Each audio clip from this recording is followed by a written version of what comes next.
Hello everyone, this is Church of STFU, and today I'm going to be responding to Lee Doran, aka How the World Works, on his video regarding the restrictions being placed on advertising to children, which he thinks is very lamentable. And I'm going to use that as an opportunity to address what I think of advertising in general, but of course it's especially applicable to children. For the purposes of this video, I'm going to accept that a market is the best way to allocate resources in theory. So this is usually justified with the claim that markets are good information processors. Participants are assumed to use information about available goods, their own needs, and the situation of supply and demand to near optimally priced goods and create an economy that efficiently fulfills human needs. The key word in that is information. So let's take this kind of market that I have in this diagram. So we have consumers accessing information about the available goods and services. They use this information to purchase quality goods, and they do so at near optimal prices. So this benefits them, of course, because they pay less and they get the most amount of goods that they can, and it benefits the market because it stays competitive and efficient. But in order for this to work well, the information that the consumers are using needs to be of very high quality. If it is of poor quality, then consumers will make less and less optimal decisions. If their information tells them that product A is better value than product B when it's the other way around, they'll make the wrong choice. So this will lead to a decaying of the efficiency of the market as an information processor and as a distribution mechanism. So obviously, if the information that the actors have available to them is fundamentally incorrect, then buying choices will be essentially random and the market will cease to function altogether. So if the information is just all rubbish, then the market has no real function anymore.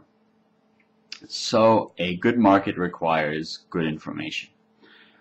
Where do we get our information from? Most of us don't have time to do serious research into most of our buying choices. Maybe the huge ones, but the vast majority of them, we just don't have the time. Even if not doing the research on a particular buying choice does prove quite expensive to us, in terms of making a poorer choice than we could have, in the optimal case, we just don't have the time while we're trying to hold a job and raise a family. So most of us have to rely on pre-processed information, delivered to us via various forms of media, and through direct human interaction as well. So where does Ronald McDonald and his advertising campaigns, where do they come in?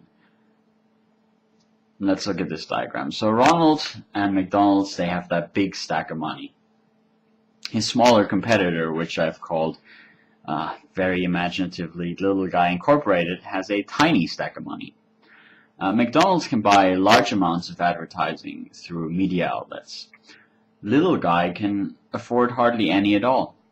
The information content provided by media will heavily emphasize McDonald's and the quality of McDonald's products, and virtually ignore Little Guy Incorporated.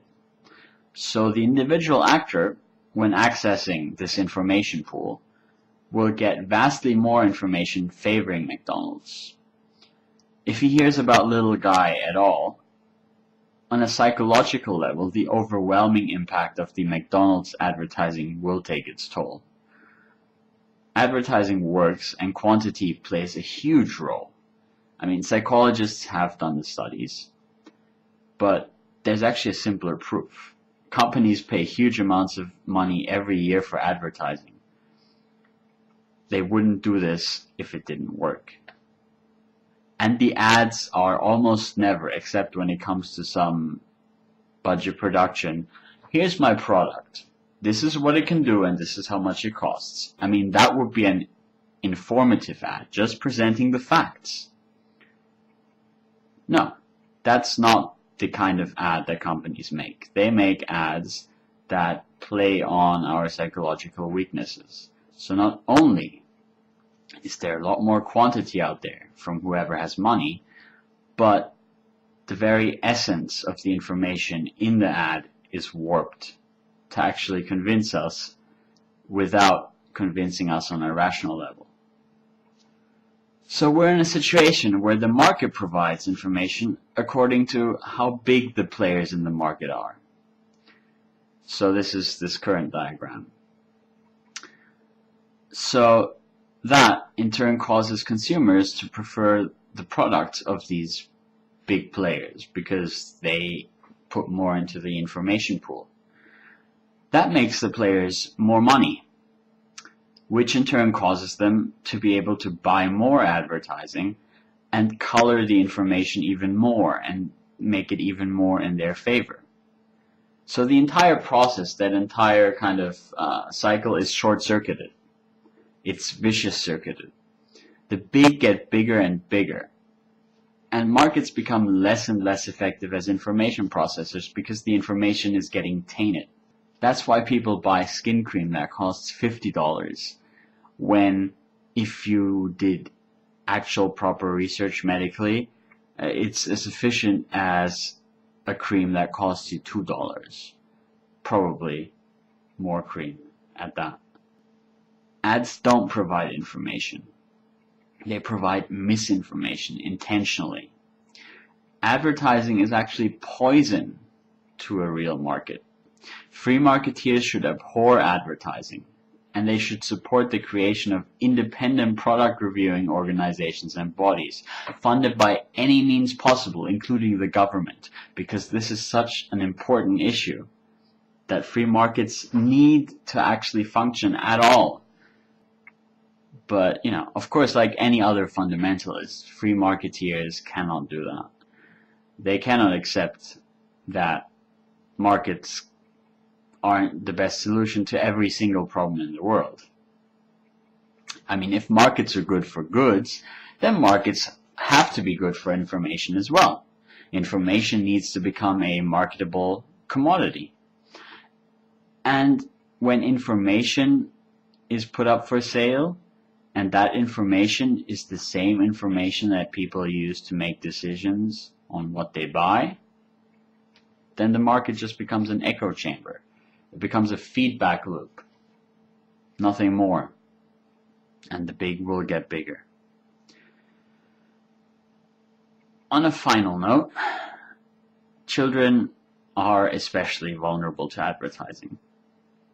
They don't have the self-control mechanisms that adults have.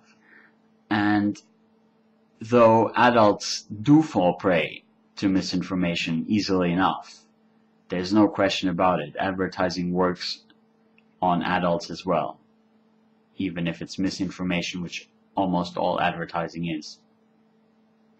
Misinforming children isn't just easy, it's trivial. Anyone can do it.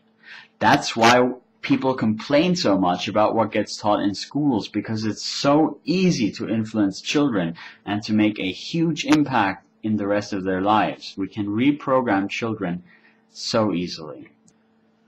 What was it that Francis Xavier said? Give me a child until he's 7 and I will give you the man. That's the Jesuit motto. And that is indeed true. During childhood, it is incredibly easy to influence children, and it is incredibly easy to produce lasting change. And a lot of that lasting change will be to color their information processing so much that they will not be able to properly assess future information either. It will all come through this colored filter, and markets will become less and less effective as a result. Lee also laments that parents won't have the opportunity to let their children watch advertising for fast food restaurants and so on and so forth. Which it's a very sad thing when parents can't let their children watch McDonald's ads. But what about the parents that don't want their children to watch those McDonald's ads?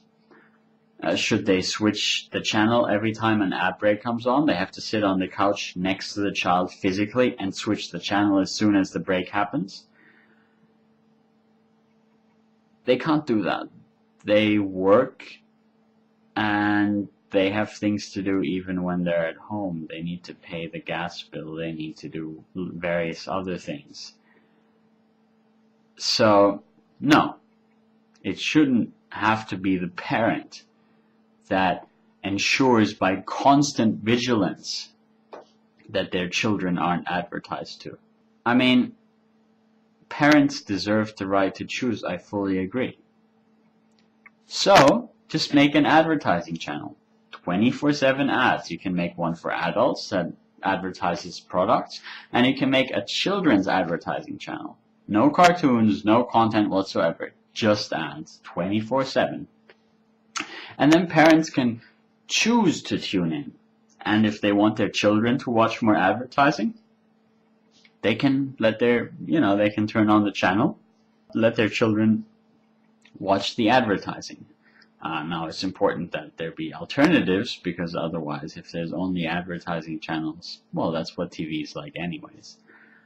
But, let parents choose whether to let their kids watch cartoons or the advertising channel. See what happens. And if they choose to tune in, they can have their children's minds invaded by the well-researched, sharply honed claws of the advertising industry. I don't like it. I think it's almost child abuse, but I don't quite know what to do about it. But to be quite honest, I think there will be a very, very vanishingly small number of people that will actually do that. So I'm happy with that compromise. This was Church of STFU. I will see you guys all later.